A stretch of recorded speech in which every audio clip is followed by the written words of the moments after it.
சொர்க்கம் என்பது நமக்கு சொர்க்கம் என்பது நமக்கு சுத்தம் உள்ள வீடுதான் சுத்தம் உள்ள வீடுதான் சொர்க்கம் என்பது நமக்கு சுத்தம் உள்ள வீடுதான்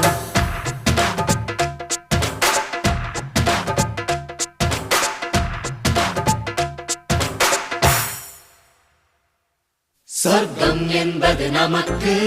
சுத்தம் உள்ள வீடுதான் சுத்தம் என்பதை மறந்தால் நாடும் குப்பை மேடுதான் சொர்க்கம் என்பது நமக்கு